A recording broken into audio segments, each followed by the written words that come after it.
It's time. Time to repair. Time to restore. Time to revive. It's time for the Cure National Policy Summit 2017. I have the big privilege to get to introduce Robert Doar. There are a few people at AEI whose work I enjoy more and who I enjoy getting to work with more than I do with Robert. He came to AEI in January of 2014 to lead our Poverty Studies Department. He formerly served as the Commissioner of Human Resources Administration in New York City for 7 years under Mayor Bloomberg, where he administered 12 public assistance programs and oversaw a 25% reduction in the city's welfare caseload. So with that, I will introduce Robert Doar.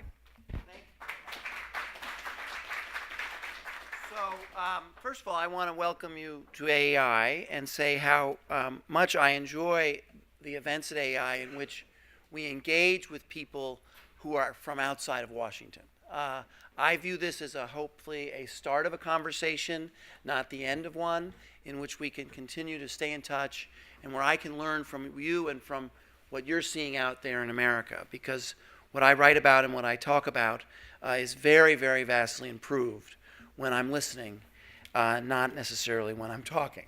So I really greatly appreciate you being here, and I welcome you. I also have to say that it's a great honor to follow Nick, and what I'm going to talk about really is a further answer to the question that was asked just at the end, is you've described a problem, what are the solutions, and what can we do about them? And I come to it from the perspective of a former social services practitioner. I am, since coming to AEI, I sometimes refer to myself as a recovering bureaucrat. So I worked in state government in New York for 11 years, and then I worked in the city government in New York City for another 7. So it's almost 20 years of being in the social services programs which you, I'm sure, are familiar with, originate from the federal government and are implemented through the states: food stamps, cash welfare, Medicaid. So I'm going to tell you a little bit about what I've learned from that perspective, and then also what I'm following, and more recently, the recent data. But before I do that, I wanted to introduce you a little bit to why and who I am and where I come from and why I'm in this business, just so that you can get a sense, not just of what I say, but what made me be in this world. And that I hope you won't mind, tell a little bit about myself and my family history, and I do it humbly, but I want you to know it, and I also believe that it's a pretty good story, and so I'm gonna spend a little time on that just to get us started. So I have the great luck of coming from a family that was led by my father. He was a small town lawyer in northwest Wisconsin in 1959, and then he was given an opportunity to come to Washington at the very end of the Eisenhower administration and work in the Civil Rights Division of the United States Justice Department. He was a Republican, and it's a hard thing to take a job in Washington in a political field in the really running right up to the beginning of an election.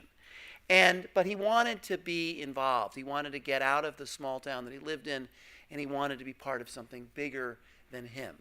And so he came to Washington, and he went immediately south, and he spent some time in Haywood and Fayette County, Tennessee. And what he found there was that there was a story I know that you know well. African Americans were systematically prevented to vote all across the South, and especially in these 2 counties. And so he began to file affidavits on behalf of the Justice Department to bring some progress on voting. And this photograph that I'm showing, he took in November of 1960 of L.A. Perry of Haywood County, Tennessee. Mr. Perry registered to vote in May of 1960. In July 1960, after farming the land of Homer Rainey for 15 years, Perry and 6 members of his family received a notice of eviction to move out at the end of the crop year. Dad presented this photograph, which he took, an accompanying affidavit, and others like them, hundreds of others, sharecroppers in those counties, who had been faced with financial intimidation for trying to vote. And prior to 1960, no African Americans were registered to vote in Haywood County. 0. By 1963, 2,300 were registered, and we know the story of voting that goes from there. This affidavit and others like it, combined with the efforts of Dr. King and the kids and other forces, led to the Voting Rights Act of 1965. So I grew up in a household, I was born in 1961, where my dad was in the South bringing voting rights cases on behalf of the Justice Department. This is something else he was involved in. Often in the South, during the 60s, there were difficult times where violence was close at hand, and sometimes violence occurred. This is a picture of my father on a street in Jackson, Mississippi, in the wake of the funeral for Medgar Evers. Medgar Evers was a friend of my father. He attended the funeral. And then in the wake of the funeral, some of the people who had attended it, in an expression of the frustration they were feeling, moved toward the commercial district of Jackson, and violence could have occurred. Rocks were being thrown, strong language was being used. And as you can see in the background, the law enforcement officers from Mississippi were beginning to assemble. And at that point, Dad stepped in between. He knew many of the demonstrators, and he called out to them. I'm from the Justice Department. I stand for what is right. You're not going to win with bottles and bricks. That's what they want you to do. And within a short time, the street was cleared. So he had become, through efforts like this, he was with James Meredith at Ole Miss. He supervised the enforcement of the Civil Rights Act. And of course, he was in Selma for the entire time leading up to the march there. So he also led the prosecution of the murderers of the 3 boys that were killed in Neshoba County, Mississippi, as well as the prosecution of the Klan members that shot Viola Lienzo at the Selma March. I show this only because the intensity with which his involvement was such that on the night that the 3 boys disappeared, Mickey Schwerner, James Chaney, and Andrew Goodman, when they were missing in Neshoba County, Rita Schwerner picked up the phone and used the phone number that she was instructed to use if trouble came. And that was the home phone number of my father. So he was involved in the investigation, the failure to achieve convictions at the state level, and the ultimate convictions under federal charges before an all-white Mississippi jury and a Mississippi judge that did occur at the end of that trial. For his work in the Civil Rights Division, which led to positive change and was something to be inspired by, and I want to be clear, my father always said that there were multiple partners and multiple heroes in the Civil Rights Movement, and that Dr. King and the kids and the other advocacy groups and some of the politicians all came together to make change. But it was a very nice thing for my family and for him that President Obama gave him the Medal of Freedom before he died.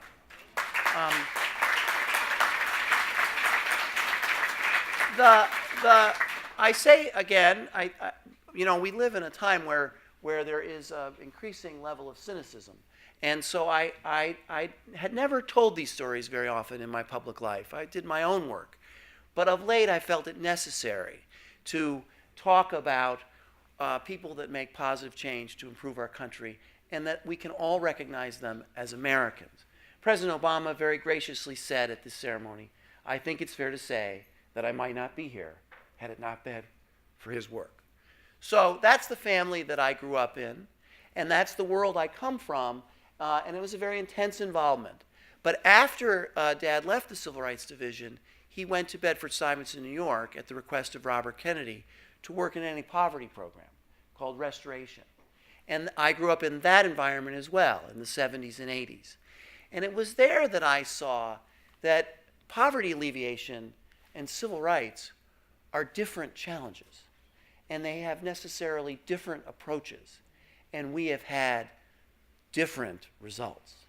I think we've made some progress in civil rights and voting rights. I don't think there's any doubt about that. I don't think we've been as successful at poverty alleviation. And that's why I said to myself, after watching, and let me tell you how I characterized it in Bedford-Stuyvesant. Dad went there in 1970, and he stayed until, 1968, and he stayed till 1974. And they made a little progress on a few blocks with local leaders in improving the economics of that community. But it was hard and it was frustrating, and it was overwhelmed by the welfare policies of the United States in some respect that brought a kind of entitlement sense and a lot of public assistance, but not much focus on employment. And that led to the city not really getting better. So during the 70s and 80s, Bedford-Stuyvesant didn't get much better. And I felt that I wanted to get into that world to see what other changes we could make and other approaches that could lead to change. And that's what led me to go to work for Governor Pataki in New York State in 1995. And since then have been working on poverty initiatives that are focused on employment, that are focused on reducing dependency on public assistance and increasing self-sufficiency. Focusing also on supporting work with transfer payments that make wages go further, but don't replace work as a vehicle for people's upward mobility. I think those are more consistent with the values of Americans. People want to work, they want to earn their own success, and our federal policies and state policies should be focused on that. So now I'm going to turn to sort of how we are doing. So now we're going to get into some data. I promise I'll get off data fairly quickly, but I want to call your attention to two different poverty rates in America. The one on your left is the official measure. This is the one that we hear about a lot. And in 1980, and this is for children, which is I think we should have a focus on children. That's who are the most vulnerable among us. It was 18.3% in 1980. And in 2016, after dropping, it's had a couple of years of declines because the economy's gotten stronger, it's at 18%. So very little progress on the official poverty measure. So the 13.5 million children in poverty, if it was 18, it's only slightly lower than it would have been if it's the same. Now this measure does not count all of the assistances we provide to raise the material well-being of low-income Americans. If we count those and measure them correctly, another way of looking at poverty is what are the resources people have in their households that are reflected by what they're able to purchase and what they're able to acquire. Here, we've made a significant reduction. The material well-being of households are better. They're still not great. I want to be clear about that. But they're better than they would have been, than they were in the past. We have made progress. But we're not making progress on people earning their own success. This is what happens when you factor in all the forms of assistance on the right, on your right. This is what happens when you look at what people have that they've earned themselves, by and large, roughly speaking. Not much progress there, a lot of progress here. We need to focus on helping people increase their earnings, which is makes me particularly good to follow Nick, who's also talking about helping people get into work. Now, here again are the lines, and you can see them from 1980. The official poverty measure goes up and down. It's had some nice declines, but then it goes up again, and now it's dropping. I hope that drop continues. Consumption poverty is down. But we really want to get that going down. And the way to do that is through increasing earnings. And frankly, part of the way to do it is by increasing earnings among men, which is what I think Nick started us out. This shows labor force participation. This is the chart that Nick would focus on. This is the percentage of men and the percentage of women, 25 to 54, who are in the labor force. And you can see this long-term decline for men from 94% down to 88%. And then for women, it rises, which is good, up to a peak of about 77%, but it also has declined. The only thing I would mention about this, which is worth pointing out, is it's beginning to turn up a little bit in the most recent years. And we have to pay attention to that because that is partly related to two things, I think. One is the economy got better. Employers started to hire, they started to grow, and they started to bring people in and really push for that. The other thing is, in my judgment, is that in the wake of the recession, appropriately perhaps, Congress and the president focused their attention on increasing transfer payments to make sure people were okay in difficult times. And that's okay, but if you do a lot of that, even as the recession ends and we come into the recovery, you have an incentive to stay out of work. And only in the last couple years did there begin to be a sense that this isn't working. We're shoring up people's well-being, but they're not earning their own success. We need to recognize that in good times, especially, we should be focused on work because there are opportunities and there are jobs. So I would say that we've shifted. We need to shift some more, and more people are going to work. We're getting a little stronger in that regard. This is the overall, again, you see that smart, there's a sign of hope there. There's a sign of positive development. And I think if we keep talking about the issues in the way that Nick talks about them and the way I know that you are talking about them, we'll get more people into work. And it really is the key. Only 2% of Americans who work full-time, full year are classified as being in poverty. And 60% of people in poverty didn't work at all last year. Work really is the key. And I acknowledge that it's not the key to getting people necessarily always all the way to the middle class. But it is a start, and it's better than, and it's progress, and you're not going to get to the middle class unless you begin by entering the labor force, because it's from that work activity that progress takes place. So now we come to the document that you have in front of you, Getting Men Back to Work, Solutions from Right and Left. One of the things that I do at AEI, maybe because I come from New York, or maybe because I'm a former, government bureaucrat, or maybe because, people think I'm a nice guy, but I have made it a practice of trying to bring liberals and conservatives together and trying to see what can we agree on. And so some time ago, when I first came here, I convened a group of liberal scholars who I've known through my career and conservative scholars, and we wrote a report called the AEI-Brookings Working Group Report on Poverty and Opportunity. That is not in front of you. But that was a comprehensive look at what we could agree, and we all agreed on what we wrote. So it was a unanimous report.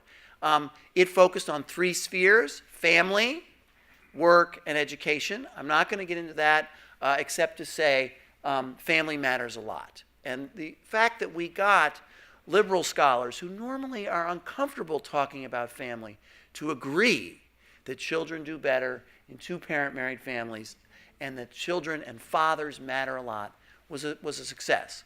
The second effort at this was this report, which you have in front of you, which really was an answer to Nick. Nick described the problem, and no one does a better job of describing the problem than him. I wanted to come up with solutions, but I also wanted to do it in a bipartisan way. And so my two other my authors, Harry Holzer is a very well-known labor economist who worked in the Clinton administration. He would be very happy to be characterized as a liberal. Brent is kind of a middle-of-the-roader, and while I'm a bureaucrat and I'm from New York, I am a conservative. So we wrote this, and here's what we came up with. So, and I want to say this is an important concept. Some problems are so significant and so important to the future of our country that we should be willing to throw the kitchen sink at it, to just try everything, because it's important to the future of our country, and we ought to be willing to experiment and maybe try some things that aren't as comfortable given our priors or where we're from.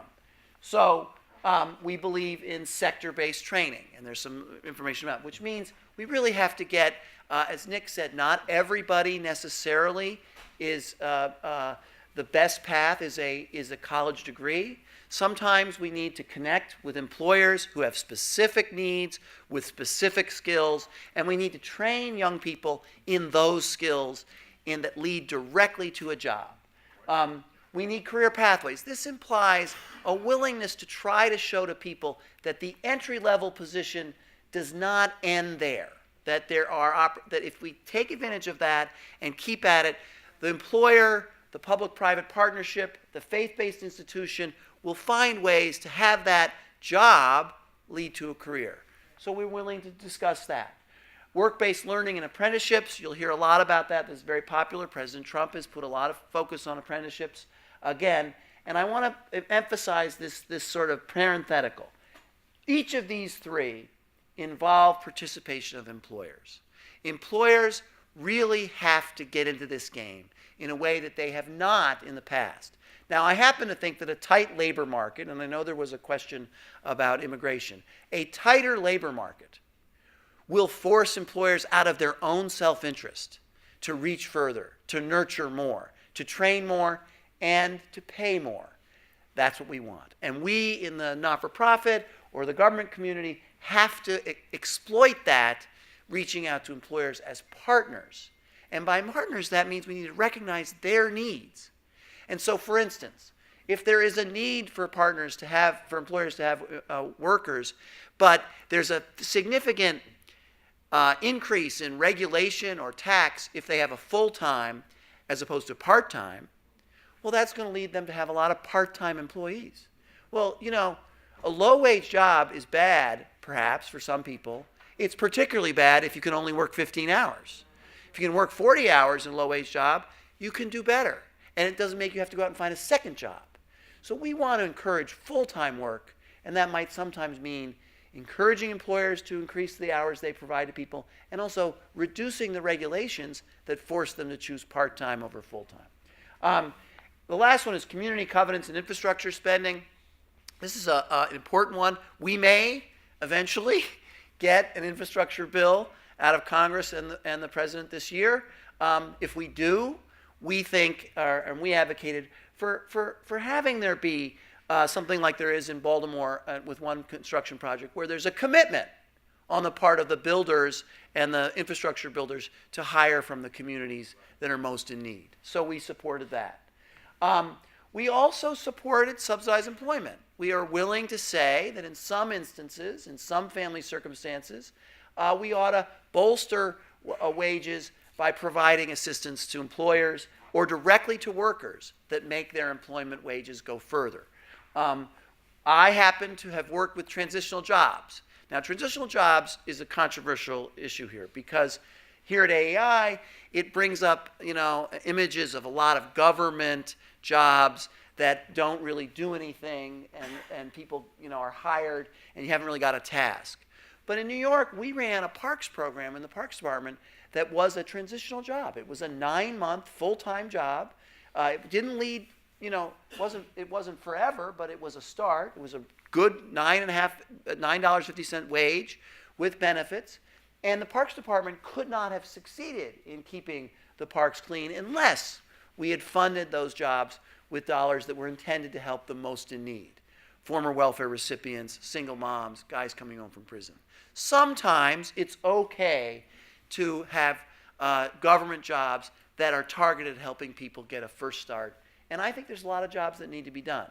So I wouldn't say we need 1 million transitional jobs, but I would say we ought to have at the local level an ability to do transitional jobs. Relocation assistance. This is a big one. We used to in America have a view that when things weren't so great where we were, we'd be willing to move to a place where there was opportunity. That doesn't happen as much anymore. And there are a lot of reasons for it. Sometimes I think it's because of our safety net program that makes it easy for people to not take chances and move to opportunity. And I think that's part of it. But maybe we ought to say to people, if you have a job and you're willing to move, we can help you with the moving expenses so that you take advantage of this great country of ours that has different levels of opportunity in different parts of the country. We believe that we could use the earned income tax credit in a more effective way, especially for men. The earned income tax credit is this big anti-poverty program. If you go over across the street or down the road to all the progressive organizations, they'll say it's the best anti-poverty program in America. And it is good, but it benefits households with children in them. Because we have always been focused on households with children in them. Okay, but there are people who are associated with those households with the same level of education, who've been to the same kind of schools that didn't prepare them, who face the same barriers, may have had a criminal justice involvement, and they get no benefit from the earned income tax credit. Often they're men. I think we ought to think about ways we can make that wage subsidy that tops up wages go to them. I implemented a program in New York which targeted to non-custodial parents who pay child support. They're working. They're still low income. Why not give them a little extra to make those wages go further? They've done the right thing. They're struggling. We have this program that generously benefits this other type of family. Let's help them too. And wage insurance, which is a form of protecting wages when someone transitions from a higher wage job to a lower wage job. That is the biggest risk I took as a conservative, frankly, and the one I felt most nervous about. And then we come to the programs I know a little bit about. You all know them, I'm sure. Everybody who's interested in these issues are aware of these big programs. They don't really get a sense of how they work. They don't work well together. SNAP, which is food stamps, Medicaid, public health insurance, housing, public housing, disability insurance, child support enforcement.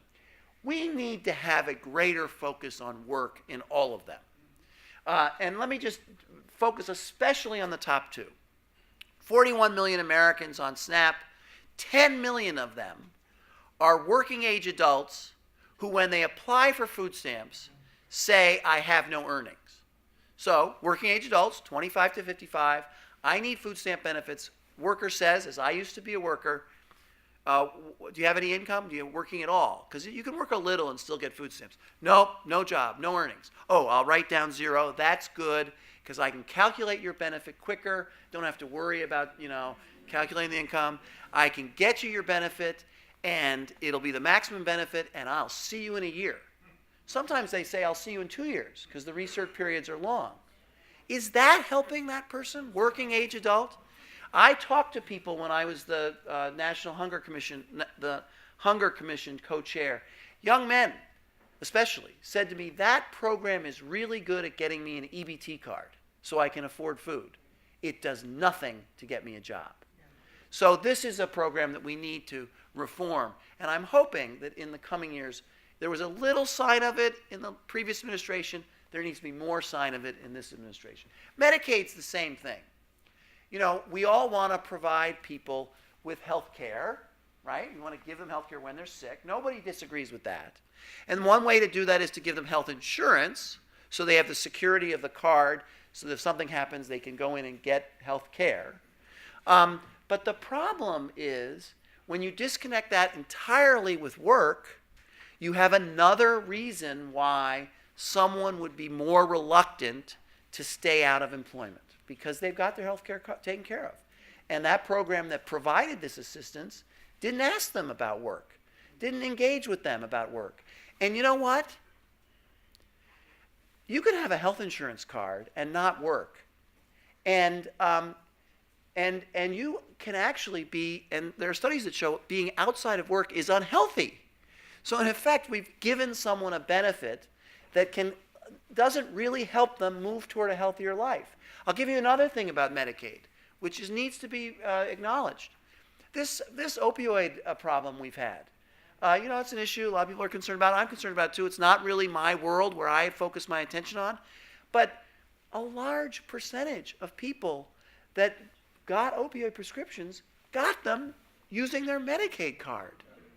And let me tell you something else about that. Medicaid officials, if they use the data, can see it happening. They can look at it and say, whoa, this neighborhood in Staten Island, which given its population and its demographics, they should probably have about, I'm just going to use rough figures, they should probably have maybe 10 scripts for these drugs a month. And then but if they looked at the data, they might see 100 scripts. That's a problem which people should look into. And so I think we need greater focus on Medicaid. Housing, similarly, a lot of people will tell you we provide housing assistance, and housing operators will say, I run a low-income public housing facility in Charlotte or Memphis or New York City, and I have people that I'd like to help get a job, but I'm not allowed to engage that and push that. I think we should. So Nick already talked about disability insurance, definitely an issue. And even in child support enforcement. Child support enforcement is a program that touches a lot of men who are struggling. why not have that touch include a referral or attention to a jobs program? You can't pay child support if you're not working. And we're touching these guys, we ought to touch them in a way that advances them in the workplace. All of these things, don't necessarily have to amount to a firm requirement, go to work or you lose your benefits. You can say to the agency, tell us how many of these non-working people that you have, and tell us what you're doing about it. I worked in those agencies. If the federal government said that to me, I'd pay attention to work a little more. I'd look at earnings. You can require referrals. And you can have a sanction and should have a sanction if you offer someone a job and they decline it. There is nothing wrong with saying we have a job, it's here. If you don't take the job that we're offering you, I'm sorry, there's a consequence. And that's what we need in these programs. And so that's on those programs. And then lastly, and then I will stop and take questions and we can have a dialogue. We definitely agreed in our paper, and I definitely agree, that we need special attention to the reentry world. People are coming home from prison. They're facing particular challenges. We need to focus on that group in a way that we maybe used to focus on other groups. This is a group we really, as a nation, need to come together. A lot of people will talk about criminal justice reform, and I know there's some issues on the front end that need to be addressed. I focus on reentry, and I hope that we can find better and stronger and more successful programs that get people into employment so that they can get off to a good start. And then lastly, this is an important one to mention. There's nothing wrong with saying that there's a societal and cultural norm and expectation that able-bodied adults should work. There's nothing wrong with saying that we don't all begin as subjects of the government and to be cared for from cradle to grave. We actually begin as individuals who have potential and have something to give.